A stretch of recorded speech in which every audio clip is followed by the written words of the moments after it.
I'm so excited for this presentation. I put so much effort on it, as you can see. Who am I? I've been making Gunpla since 2008. I also like food. I'm a person and likes Gunpla because Gundams are things. And I've been doing commission work for Gunpla since maybe around the 2015s, starting with sort of hobby shops wanting displays to gradually go up and up about, clients. Picked up during the pandemic because everyone was bored and stuck. So people are getting into Gunpla and asking for commission builds, and I'm stuck with it to this day. And I can't wait to get out of it. So most of you probably already know I'm a co-owner for Canberra Hobby Centre. Most of the stuff you'll see and I will present today are already explained in our free tutorials every month. If you have Instagram, you can tap on the icons under the bio page. It's clearer and easier to understand. And it's easy to sort of like go through the albums. But if you have Facebook, it's a little bit harder because Facebook doesn't have very good kind of like layout. So you have to scroll endlessly over and over again. So recommend, if you want to check the whole tutorial in a package, go to our Instagram because it is already there. And maybe some of the questions you're asking may already be answered there. And you can save it, you can save the photos. It's all free.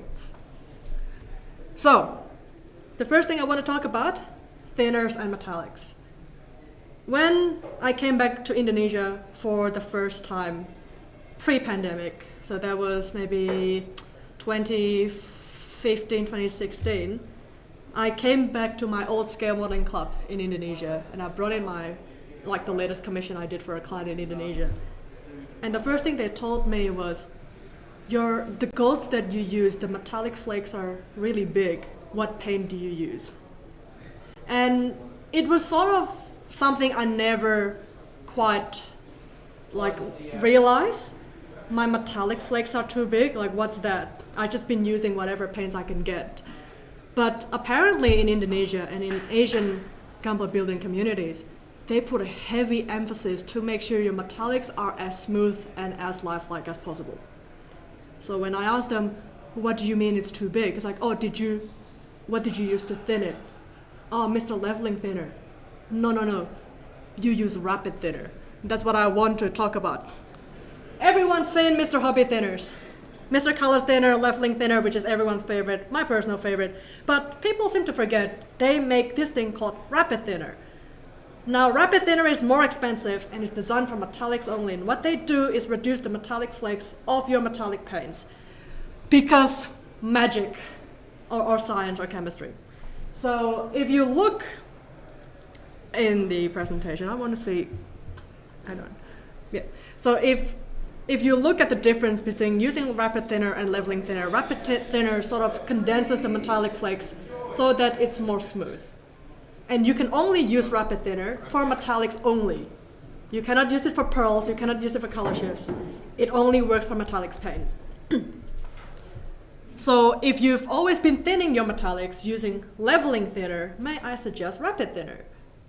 And to me personally, the thinning of metallics, I usually do it on the cup, maybe like a drop or two, and sort of mix it up in the cup, in the airbrush, and do it's like a test spray, and then usually you can eyeball it. But if you're, say, thinning like a Tamiya paint in a jar, it's usually 2-to-1, personally. Depends on how you spray, and it will definitely make the metallics smoother. And I actually do have examples of that I've made that I have here. So I will, that's cool, it works, fantastic. So that's a silver that I've done with rapid thinner. And I'll show examples as well with something I've sprayed with leveling and rapid thinner. So I got a gold and a silver here, and I will pass this around to show what you should be achieving when you're doing kind of like metallic finishes. You do not want to see any specks on them. And I will show you what the specks actually look like on a model and how it kind of breaks immersion if you're doing Gunpla kits in particular. Sorry, heavier is really bad. But that's the first thing they ask me is, what are you doing? Why is it so big? Why can't I see the metallic flakes? I'm never even thought of that.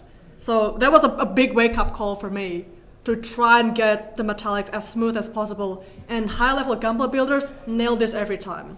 So we have this tutorial on our store, and it's under understanding different lacquer thinner types. So in that tutorial in particular, I go over what's Mr. Color thinner, what's leveling thinner, what's rapid thinner. But today, because we're just talking about metallics, we only focus on rapid thinner and how it's actually really, really good to use for metallics. So this is something that I made pre-pandemic, Master Grade Barbados. If you look at the gold, you can see specks there. The metallic flakes are really big. And then the picture next to it is just an SD Dynamis I used. The first time using rapid thinner, it's the same gold, but you can't see anything. There's no metallic flakes. That's why it's very important for you to use rapid thinner. And if you look at a Gundam, what the feedback to me at that time was, your paint job is really good. It's brought down by the metallics. Because I can see the green, you can see the flakes. You look at the gold, you can see the flakes. And then it's just not as smooth or as realistic on a Gundam kit in comparison to the other much simpler kit next to it, where the gold is just smooth all over. And that's one thing I didn't even realize at that time. That G-fin's gold on the SD kit, that's the same color? Yeah, it's the same color. Oh wow. Yeah. Imagine just changing a thinner. And I'm not going to tell you which paints I use, because it can be interpreted as paint slander. I don't want to slander paint. I know people are very precious about what paints they use. And I would say like, oh, I've used brand X for 20 years and I've never had this issue. Like, I don't want to say any brand. I'm just going to keep all the brands anonymous. But what I want to say is, it is the same brand. It is just a different thinner. So, however, what I want to emphasize as well is, not all paints are created equal. No matter how much rapid thinner you put on a particular type of paint, if the metallic flakes are innately already really, really big, you can't make it smaller. This is usually more evident if people use automotive paints, because even though on Gunpla the flakes look really big, on a car it's fantastic because the car itself is really big. You get what I'm saying? And sometimes in Asia, some of those like kind of homebrew paints, they kind of use automotive base paint or like a house paint, and then they dilute it to make into scale model paints. No rapid thinner is going to save you from that. It's still going to be big. Just if the mica actual individual glitter is already really big, you're not gonna make it small. Rapid thinner doesn't make metallics make flakes smaller. It just sort of like line them up nicely for a smooth finish. So, if you say use like a car paint and like I put rapid thinner like you said, and it still shows up really big, I can't help you. So that's an example. These are examples, real life examples of my own work, because I don't want to use other people's work because then it'll be slander too. So the first one, St. Andrew Gold, you can see the dots. There's like dots everywhere because it's just like, because I use a paint that uses an automotive base. And then if you look at the silver underneath it, you can see dots, dots, dots, dots everywhere. And that's very different to like what you see in front of you right now, like when I pass it around, the silver and the gold. But then next to it, the liger that I made, 3-tone gold, and then with the silver underneath it, there is a clear difference between, and those are, I have to say as well, it's different brands of paint. So the two on the left is a different brand paint than the two on the right. So sometimes you just have to swap paints, and you just have to try new things to achieve new finish. And it's okay to change something so it to look better. And that's basically what I want to, basically this whole part of the presentation is, what do you want to achieve when doing metallics on Gunpla? Small metallic flakes, good realism because Gunpla is mostly metal, and realism because smooth metallics. Because if you look at the Barbatos I made, I'm gonna try to see, nope, okay.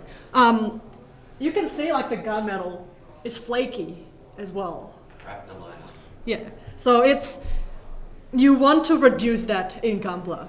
It's probably not as much emphasis on this on aircrafts or armor because most of it is probably weathered, so it's muted. But on Gunpla in particular, especially if you want to open up the inner frame, in Asian judging culture, if they see that, you are DQ'd. No matter how good your paint job is, they're like, not smooth enough metallics. And it was a wake-up call for me because I've just been doing this for years and years and years. And then I brought my kit to Indonesia, entered a com, and it's like, they don't even look at it. They're like, And like, oh, okay. I used the best paint I could get at that time. Like, not good enough. Okay, all right. So imagine painting this, but there's dots. But because I've changed paint.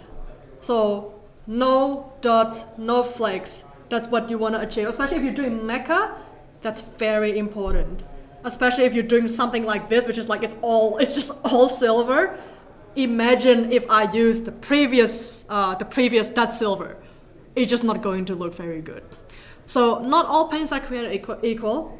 The best way to check is just look at the paint on the shelf, tip it over, and see if you can see the flakes. Is it like, that's the simplest way. Like, it doesn't matter which brand. Look at it, tip it over. Oh yeah. Because no matter if you thin it, if it's already like super big, you can't exactly, rapid thinner is not going to help. It does help to some extent, but then you have to do some crazy like 5-to-1 thinning, and it just gonna take too much of your time. So from the start, if you can pick paints already with a smooth finish, it'll be like less work for you in the long run. The same rule also applies for color shift. Some color shift paints are innately bigger because the pigment needs to hold two colors. But some color shifts are dotty because they're also meant for cars. Because color shift paints in modeling is actually not something, that's been around for ages. It's kind of like a newer thing like within the past 7 years. But color shifts are mostly used primarily for cars because like it looks really cool, like wrapping like a purple car and it shifts.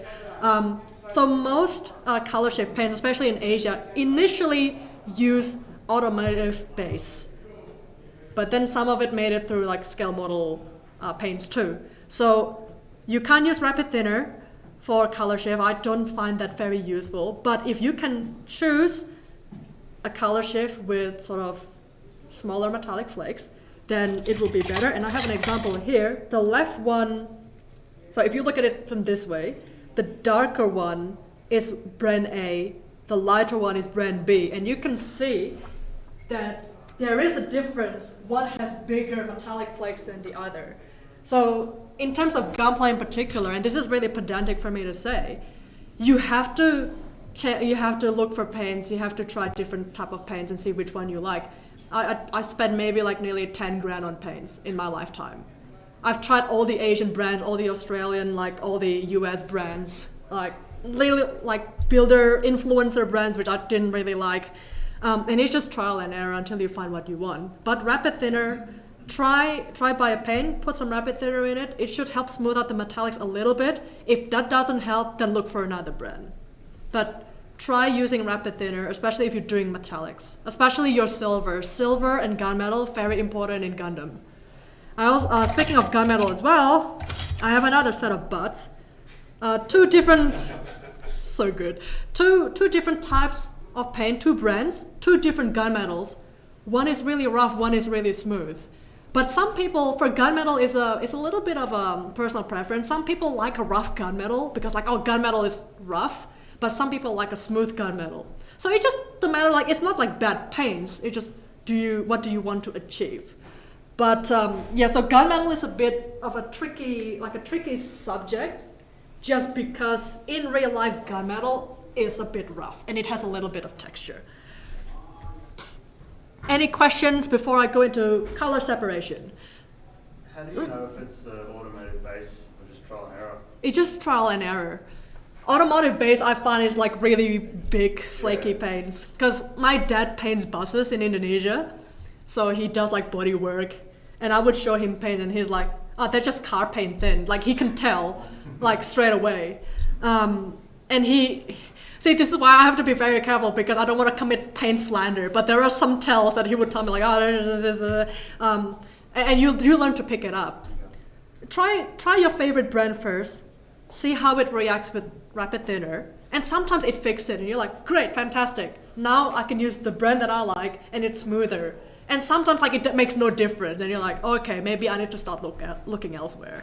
That's what I encourage people. I don't want to encourage people like, oh, just swap brand because brand A, brand B is better. Try using your favorite brand first, see if it works. If it works, keep using it. If you feel like I want to do better, then start looking around, and that's the rabbit hole you go into for the next 6 months, because you're like, I'll try that brand, and then you just keep trying, and that's why you have $10,000 spent on paint. Yeah. So from my understanding, the smoothest paints are mostly coming from the Asian region, just because this is the sort of standard that they're after over there. Like they really emphasize finish and metallics and all that stuff. I know Indonesia in particular, like the country goes crazy for metallics. Every year, there's always like a new metallic paint, and it's just like a little bit smoother, a little bit better than the previous one, and everyone would just, they have no brand loyalty, so they're like, oh, if someone's better, like we just do it. But it's a bit different in Japan, because like Japan has like a lot of brand loyalty. So it's like, I don't care about you, I'm gonna go with my brand. Like it's a very different culture. So that's why when I went to Indonesia, people telling me like, oh, just swap to this brand, and then next year this one comes out and swap to that brand. So that's why like you just spend a bunch of money on paint. So that's metallics. And the next most important thing for Gunpla building, Gunpla painting, color separation. The tagline is correct, how to get matte points in competitions, because Gunpla competitions, they love color separation. And then what is color separation? It's whatever this is. I can't explain it. It's just whatever this is color separation. So instead of everything being all white, there's like different grays, off-whites.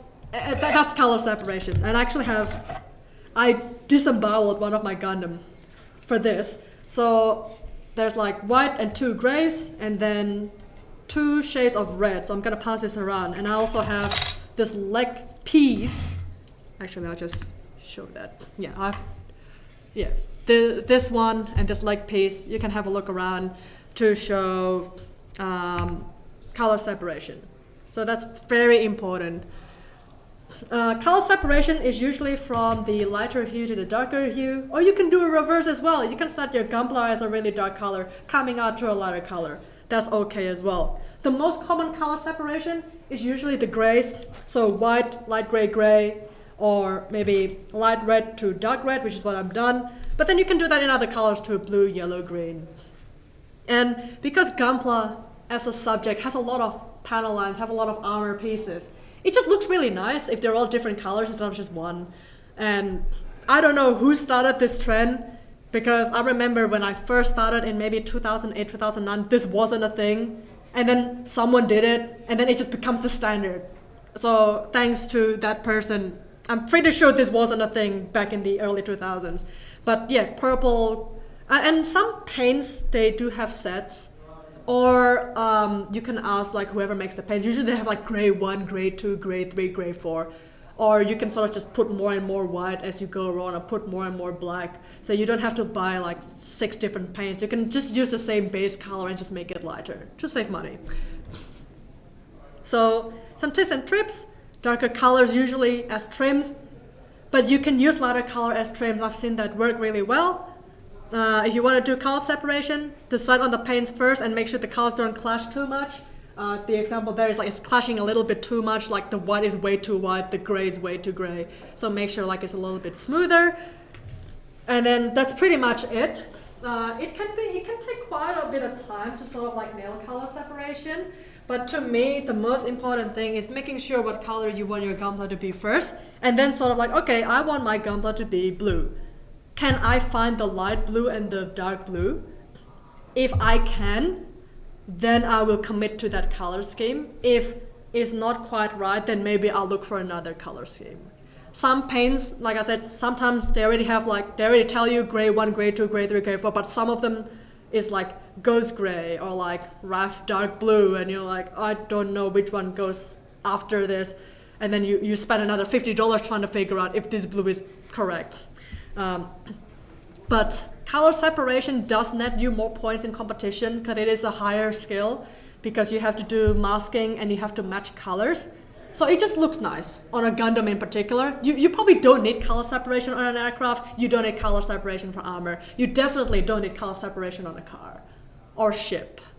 I feel like Gunpla and some mecha kits are these kind of like the appropriate subject for color separation just because the amount of panels they have and neighboring lines that they have. So that it just looks better.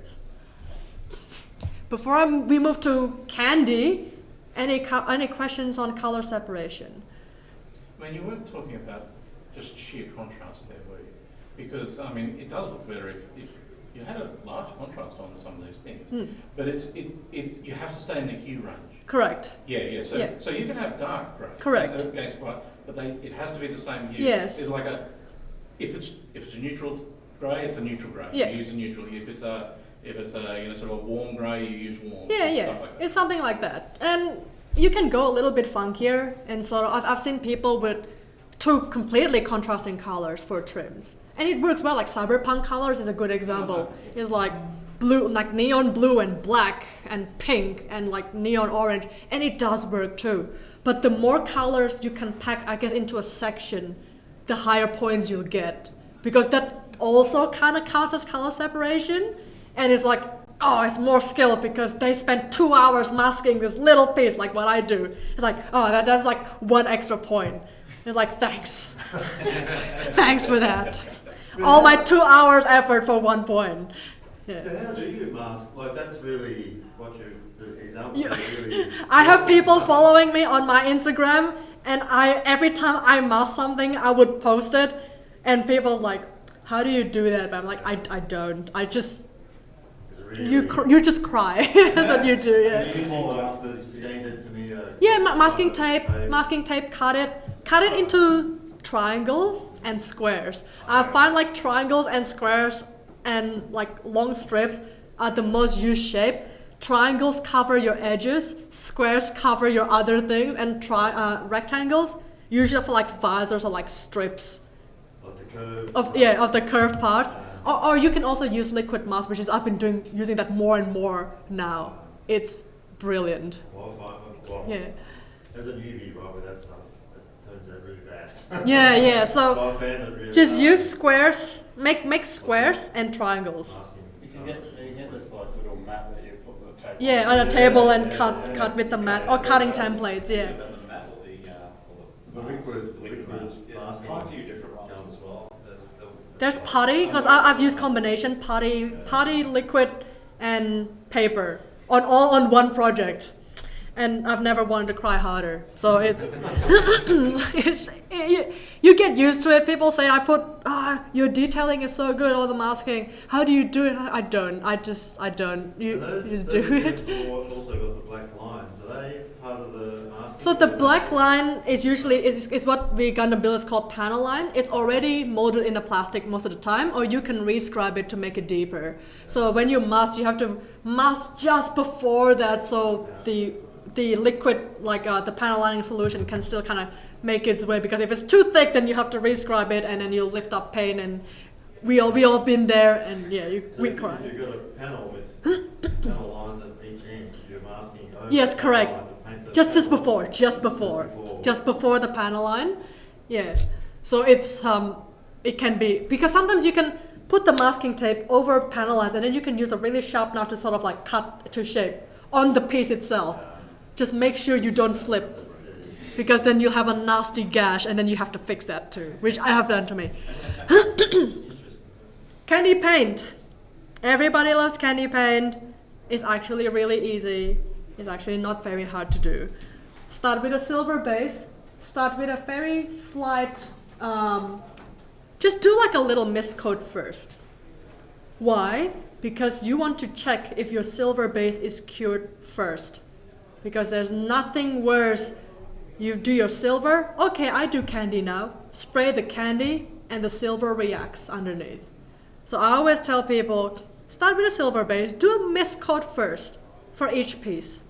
Because that's how you first check. And then after that, just do a wet coat. But make sure it's even, because it's very easy to tell if a candy paint job is not even. Because treat candy like colored top coats. So if one side is more red than the other, it'll be really obvious under a silver base.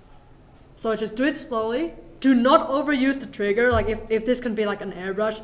I've seen people spray candy from this far. It will land spotty. It will become matte. Treat it as a top coat, not paint. That's how I tell people, like, do candy how you would do a top coat. Some people overuse the trigger. They keep doing this so it splatters and there's just be dots everywhere all over your candy. Don't do that. Nice distance, maybe not too far, maybe around this, just slowly. Once you commit, you have to commit, do not use the trigger. You have to just keep doing it slowly. Because once you start doing this, it'll sputter, it'll spit, and sometimes it might, and if you do it too far, it'll land matte because it has time to dry in between. So, And nebulous. yes. Red candy paint initially lands pink, do not freak out. Because I'm like, my candy red is not red enough. Like, well, you have to keep building up to it. It lands pink. Blue sometimes lands violet. Slowly build layers. Make sure your metallic base is cured. In summer, Australia, usually like a day. If I feel especially adventurous, an hour. But I'm doing that.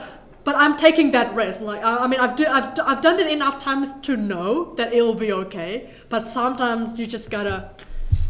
You know what, I really feel productive today. I don't want to wait a day. I'm just going to wait 10 minutes and do it. And if it turns to shit, I'll just like cry and strip it. And as I said before, easy to spot if the depth is different. Make sure all candy paints are applied properly, otherwise one side will look lighter. What makes a candy job truly good is if viewed from all sides is the same hue.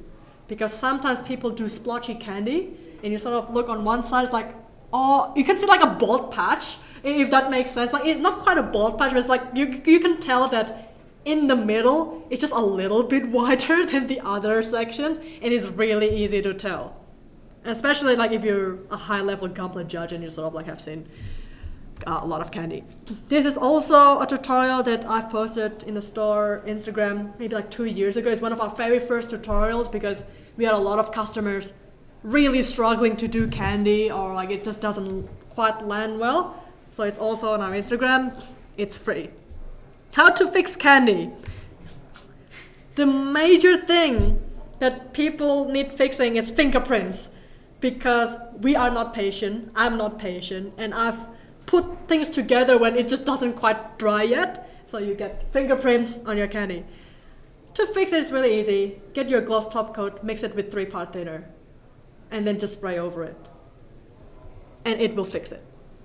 It is that simple. You can polish it if you want, but if it's not in a really obvious spot, you don't need to do anything. That's how you fix fingerprints on candy. Most candy can also be fixed this way. Like if there's like a little bald patch, you can try and smooth it out with thinner or just put a little bit of candy paint, maybe like 1 or 2 drops. Any questions about candy before I go to white? Painting white. Candy is pretty straightforward. All right, let's move on. White is a weird color because it really takes the color of your base coat, and if you top coat it, sometimes it can turn yellow. I used to make aircrafts, and I was like, I don't know what happened. Why is my white yellow when I did not put any yellow at all? Oh well, I guess I stripped this and cry. So the way to make sure your white, and another issue I guess with white, having been a civilian aircraft modeler before Gunpla, way before Gunpla, the big fuselage section is very hard to land a consistent white because it would run to the side. And if you spray too hard, it will run to the side and it will pull. And then you also cry because you have to strip it. So the best way to make sure your white lands consistently, just to do it slowly, just like how you would do candy. Start really small, just really small, nothing. And then you go with your other pieces. Build layers until you get a full coverage. It's the same technique as candy. You have to take your time with white. Make sure you do it under natural light, because if you do it under yellow light, it will really skew your perception on if your white lands correctly or not. So I usually, if I do white, like I do it outside under the sun, because it's really easy to tell if you have a bald patch or like a part is like a bit gray. Same thing with weird colors like red, which can be runny, You also do the same technique. Start with just like a light coat, and then you start building it up for color. It's the same technique as candy as well. White in particular takes the base color of your base coat. So a white under blue will have a blue hue, a white under yellow has a little bit of a yellow tinge, and a white over black can sometimes look a little bit grayish. So that's very important as well. To me in particular, if I make Gunpla, and some Gundams are like red, like the Suzabi is like super red. If you want to make a white Suzabi and the Suzabi has a red base, use a black primer, because the black will cover up the red better than say a gray primer, because the red can still go through a gray primer. If you are not confident, you can put black paint over the black primer. If you really want, as a second layer of protection, I've done that, because sometimes, for some reason, the black primer, the red still goes through. So just put another black paint. It does add thickness, so you have to be very careful. But if you are scared, if you're like, I'm really not sure, like the Gundam base is like pink, but I'm not sure if the black primer can hold it together, just put another black paint on top of it. If you're going to paint it white, because that gives the most consistent surface, most consistent white out of all your Gunpla, like all the surface of your Gunpla. If your Gunpla is like mostly pink, then just do black for everything. It's consistent. This is also in a tutorial that we've made. So it's like all about painting white, and it's like 10 slides long. Yeah, it's all available as well. Before I go to finishes, any questions about painting white or other fancy colors in particular? Pretty straightforward. You just build layers, etc. Awesome. Finishes. This is a point of contention for Gundam builders. Some Gundam builders, I love glossy robot, and some people's like, I really like matte, because like it just looks really cool on armor. I do a combination, and I will show you another piece. Some people use gloss on the inner frame because like, yeah, it's metal, like it's reflective. Makes sense. But some people just like to matte everything, including the inner frame, which is okay too, looks good.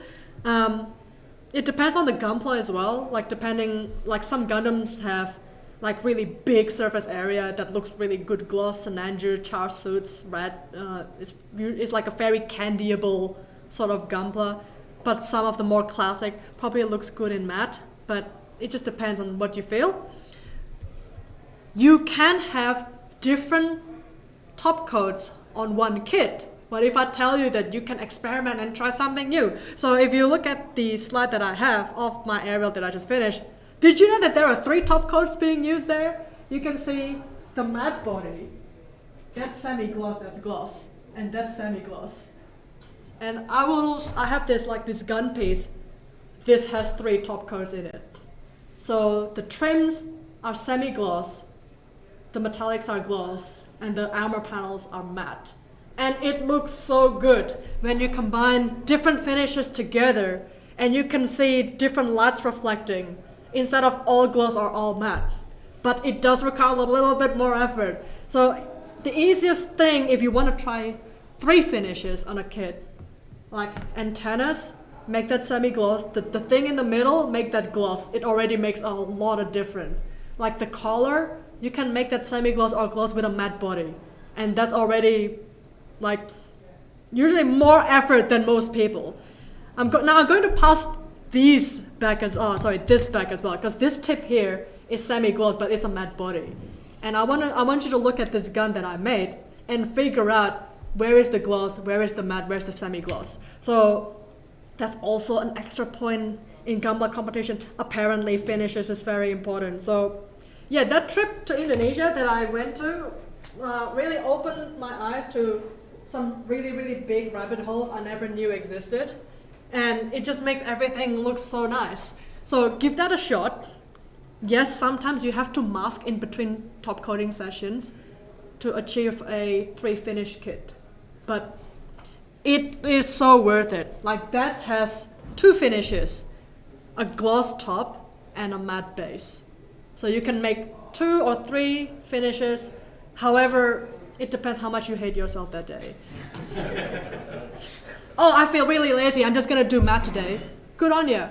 you know what? I really feel self-loathing today. I'm gonna try 3 finishes. Good on you, mate.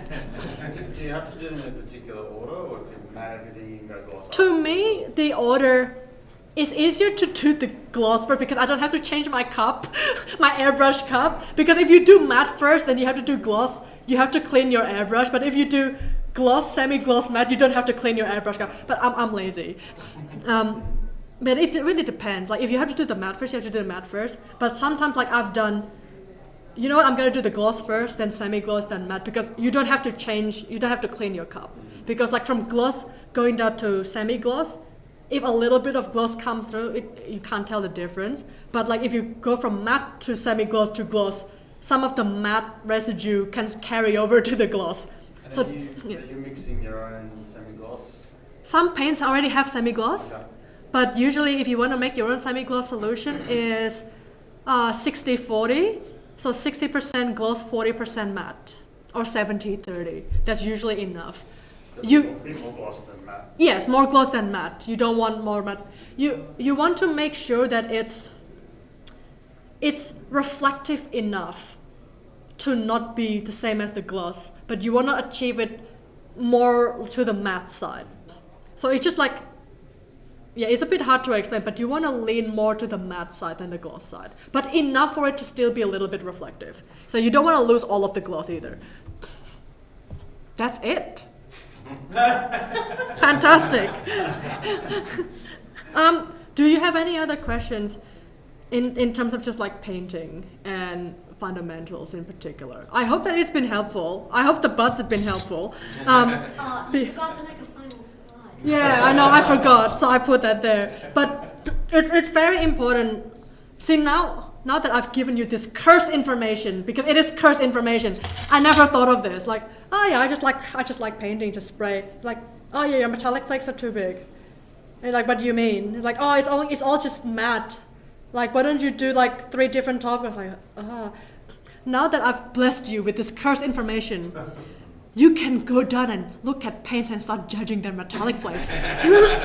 Because that's sure what I did when I got home from Indonesia. I like lined up all my paints and I'm like, okay, I'm not gonna use that anymore. I'm not gonna use that anymore. I'm not gonna use that anymore. And now that I've also blessed you with this cursed knowledge, now you will know that just one finish is not gonna be enough for your kids. Now you're like, oh yeah, that's right. I want to try the semi-gloss stuff. And then your usually 10-hour build will balloon to a 25-hour build. It's saving money, right? Yeah. It's one for this kid. Yeah.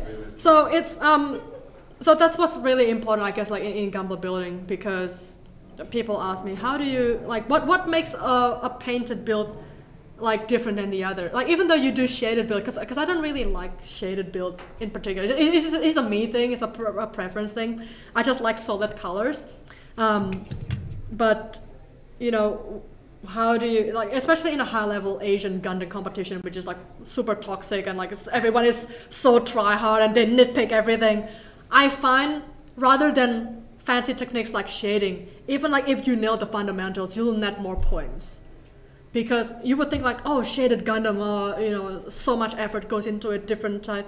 To me, based on my experience, I went to Indonesia again after the restrictions for lockdown, 2022, 2023, I went and I sort of checked out the local competition scene, and almost always the winner is the one that nails the most fundamentals. Like the shading, the diorama, they all lost. But a really nice clean candy paint wins. Because I guess like in Singapore it's the same thing. If you look at the the Tetsujin modeling competition, almost none of them are really like hardcore shaded builds or camo. It's just whoever nails the most fundamentals gains the most points, because you have a good grasp of what basic painting is. Because some people like to hide flaws, like, oh, I shaded a little bit so I don't have to paint as much, and they take shortcuts with those kind of like fancy techniques. So just try, instead of trying to do something like really out of the box, just try and nail your whites first. Make sure your metallics are smooth first, because sometimes like if you do crazy shaded build and then they see metallic does, they don't look at it anyway. So, and because Gunpla in particular, it has a lot of emphasis on inner frame, gun barrels. Make sure metallics first, make sure it's smooth, that's the first slide, because that's the most important thing, is how you do your metallics on a Gundam kit. Because some people do display their kits open hatch with no armor and it's all just the inner frame and they detail it like crazy. And it's just whatever is pleasing to the eyes to see. Hence the 3 finishes. Like, oh, it's not all just matte. Oh, there's like a little bit of reflective. It looks pleasing to the eye and was aesthetically pleasing to see in person. So, which is, I guess, very different than armor and aircraft modeling, because in aircraft it's just like one piece. It's just a tank is just one piece. So that's it. So what? Good timing. Yes. Okay, I'll- I was going to ask just one question. What Yeah. place does weathering have in? Is it like? It's actually really funny because weathering in Gunpla is sort of like, it can bring a lot of like toxic discourse because Sounds familiar. I've been like, oh, you just can't paint. That's why you just slap mud all over your Gunpla. It happens in Is there all such thing as modeling. rust then, or? There is rust. There is, but Gunpla in particular is sort of like